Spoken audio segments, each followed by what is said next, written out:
Repeat the question a little bit louder. Repeat the question. What needs dress up like for the freak show?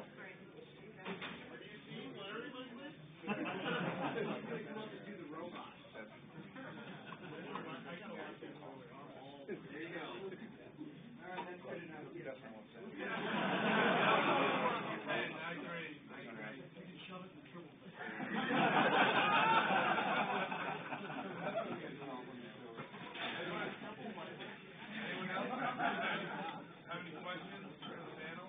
What was this I heard about boxers? Food. Burrito? Dude, we don't swing that way. Reality's wrong.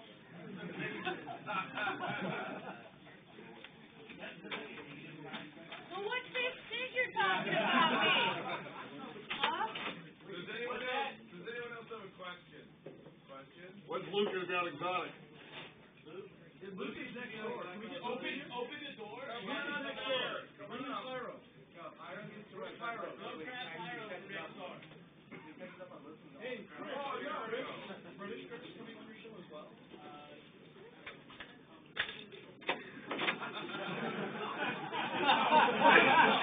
Now we got to come on the show. That's what we want to hear. All right, come up. One down. I have a question. I met Pyro yesterday.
This is getting all over the phone.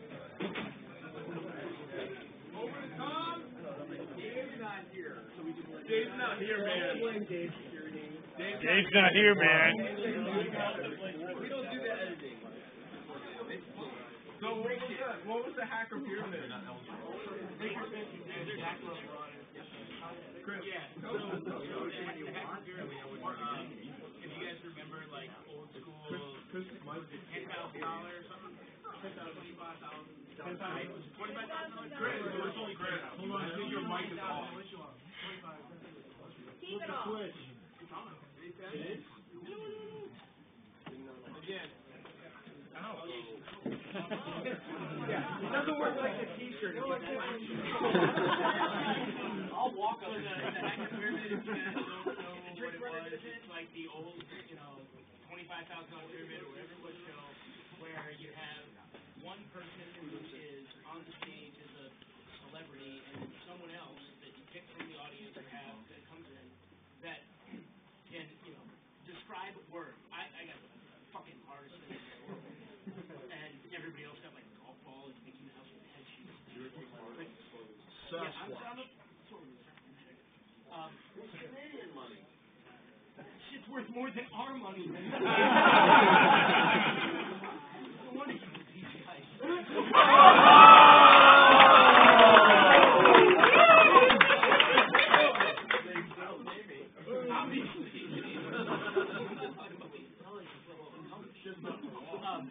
So anyway, we had an absolutely unbelievable host that was there to fire the crowd up.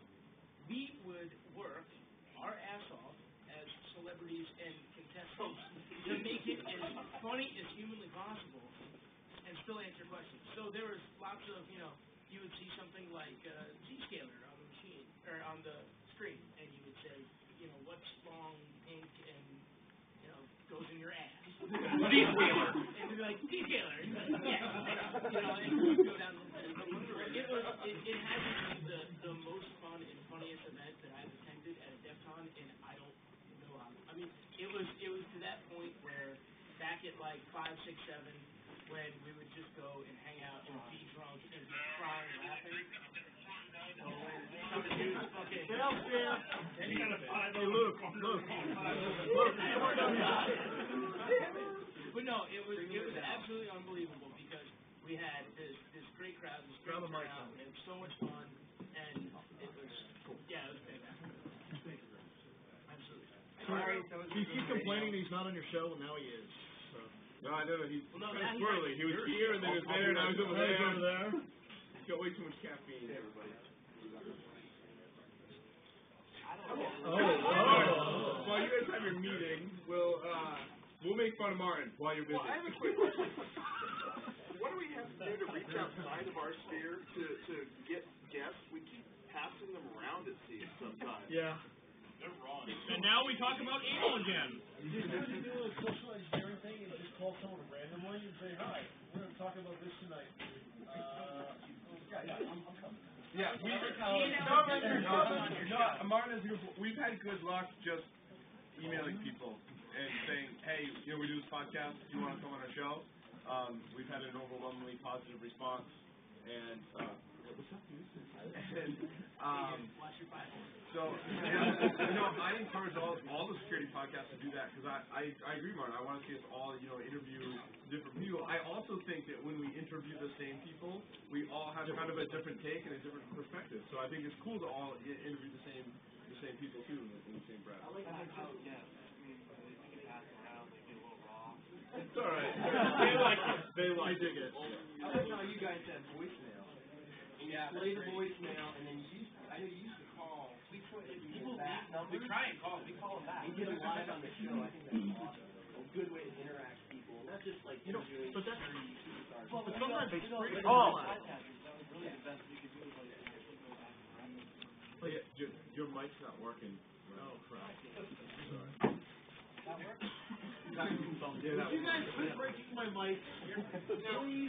I do have to make a comment, is that I have a different personality on my podcast regularly, and I expressed it tonight. I don't normally drink on my podcast like, some people. It helps. We recommend it. It makes you sound smarter. It makes me sound smarter or Yeah. feel smarter? Yes. We found out that most people in this industry are alcoholics. And, the lure of alcohol gets them into it. Alcoholics with whiskey. Do we now need a podcast of heroin addicts?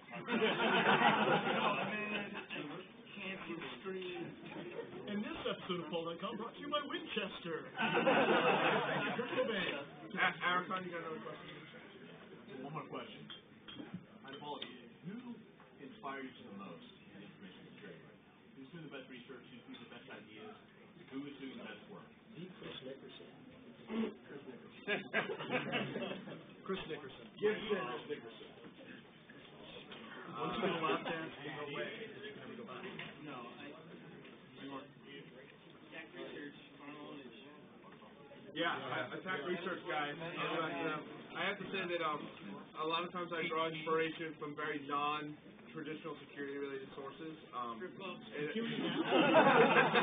Where's security now? Strip clubs, midget hookers, and authors of like general books. Like Carlos recommended that I read The Daemon by Daniel Suarez, which I recommend everyone read.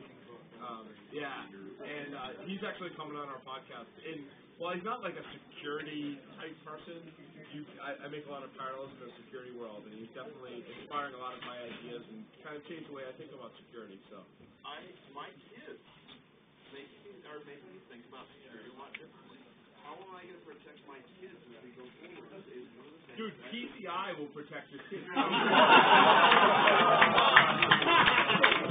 I stop my 7-year-old from watching videos on YouTube? Dude, Michael Jackson's dead. They're okay. What, too soon? Too soon? Come on. Not soon enough. They'll sit down and make Legos so kids can play with him for a change. Now, speaking of people that influence us, we have none other. Hey, where's Twitchy? Audience, big round of applause.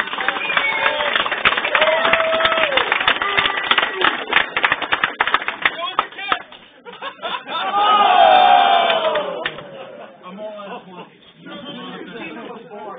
You want to come up and say something? My voice. Holy triple crapple? No, an appropriate thing to you're a legitimate businessman. No. Where have you been so misinformed, my good man? Well, You were dead. I was dead, and then I came back from the future. He was dead, and then he got better. I came back from the future at Wuhan, and now I was just dropped off by aliens. Who took your voice?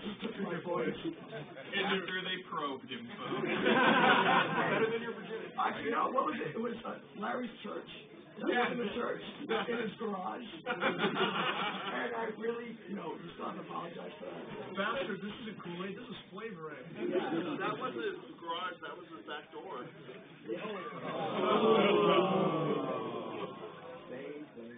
by the way, have you incorporated the orange slicer in the roast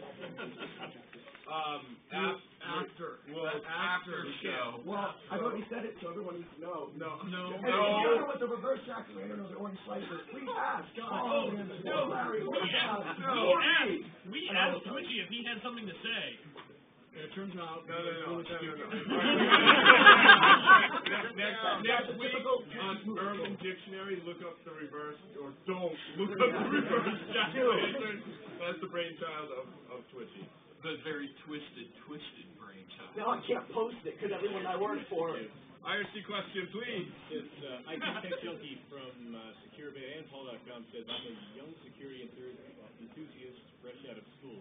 If you could do it all again, what would be some of the things you would have done differently? I would have gone straight to the dark side. There's more money and I have cookies. Come to the dark side, we have cookies. I wouldn't have done this. I wouldn't have done tonight. One of the things that Paul did, in all honesty, he's like, dude, if I could go back and do it all over again, I'm like, yeah.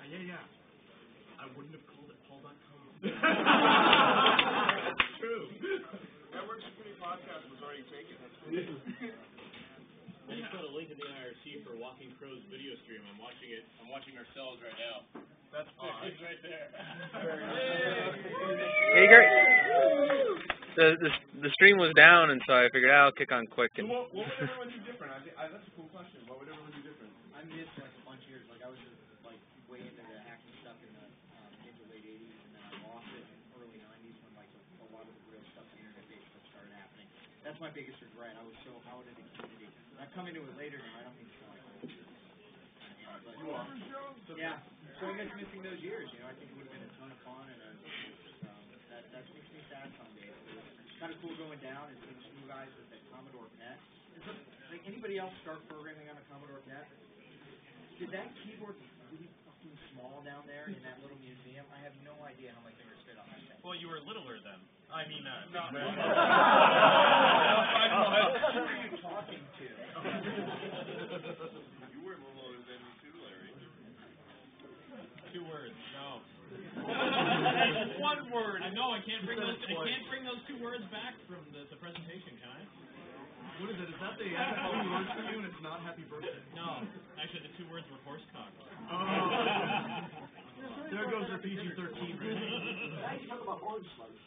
I want to hear from people. I want to hear from some of the quieter people. I mean, there are some of us who have been doing this a long time that are really noisy. Right, Larry? I can mute you if you want. So, what would you do different? Someone who's quiet. I'm quiet.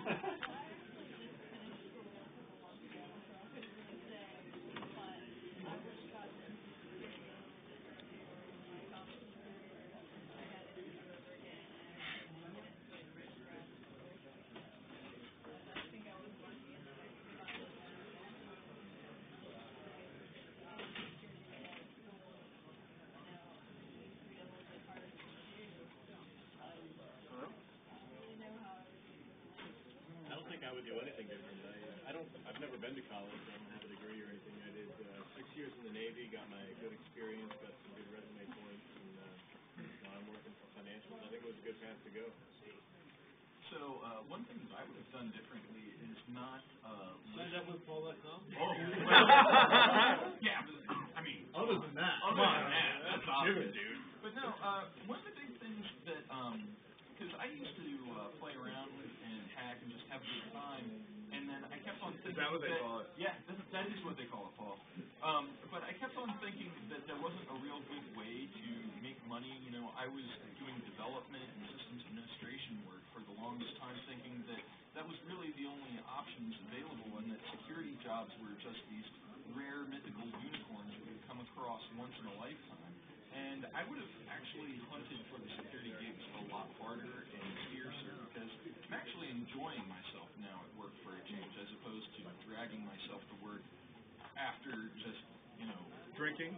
well, yeah, that and chasing the brown dragon. It's like you're a bad windshield wiper. Is that Urban Dictionary reference again? Anyone else? Anyone else? I would take his Matt? Is it Matt? It's a smart idea. If you get into a job and if you lose passion and interest in the job, that's the time to change. Yeah, get out. Not to stick around. So it's time to, you know, if you're in a place and it's no longer fun doing it, you're no longer passionate about it, it's time to move on. Those are one of the things I was going to add too. I think it's important when you're just getting started out to stay broad. That way you can look at a lot of different types of technology and have a lot of different influences. I think it makes you a stronger, better engineer when you get further in your career. And I want to kind of jump on that. That was one of the things years ago, whenever I was working with Pyro on things a long time ago. Where we were at, now it would be relatively amazing. Were you a mail stripper too? Huh? What? Were you a mail stripper too? Yeah, absolutely. Yeah. Haven't you Google image search John Strand, dude? You should know that.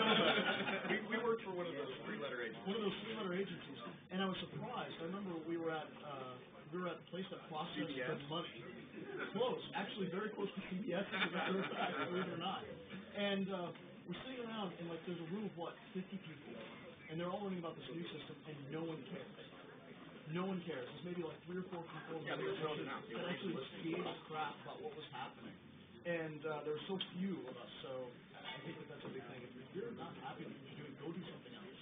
Because there's people right behind you that would be happy to have your job and get into information security.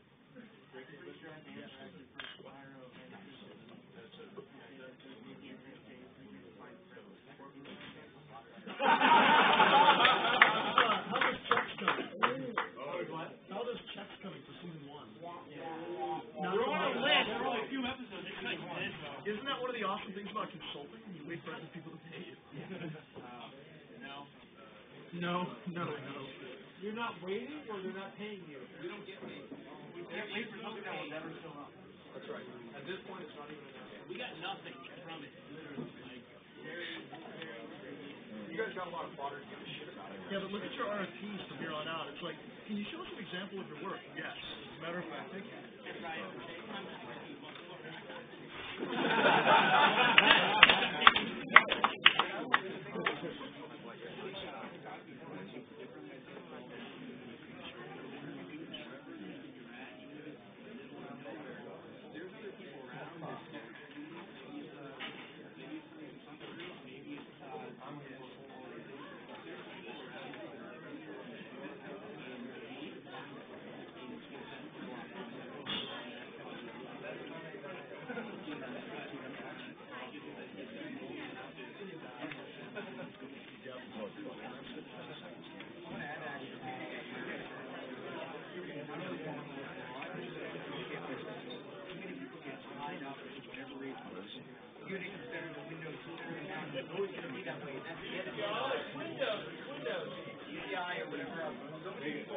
Their ability to grow by getting locked on some sort of mental concept.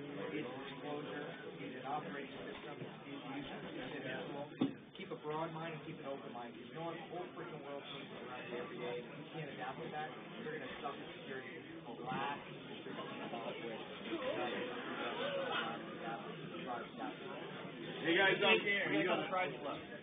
we're going to give away the final prizes, and we're going to wrap things up. I want to build on what Chris said earlier, and thank all of our listeners to all of our podcasts. We're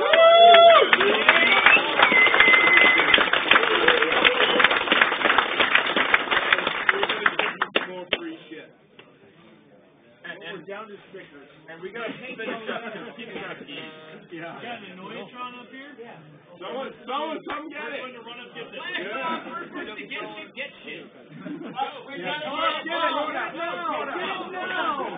Fight them all. This isn't Nerd Thunderdome, hurry up. Hey, I want to thank everyone on the panel, all the security podcasts. Yeah. And thanks everyone for coming.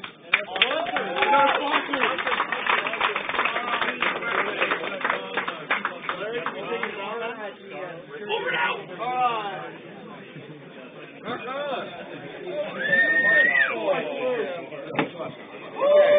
I don't think we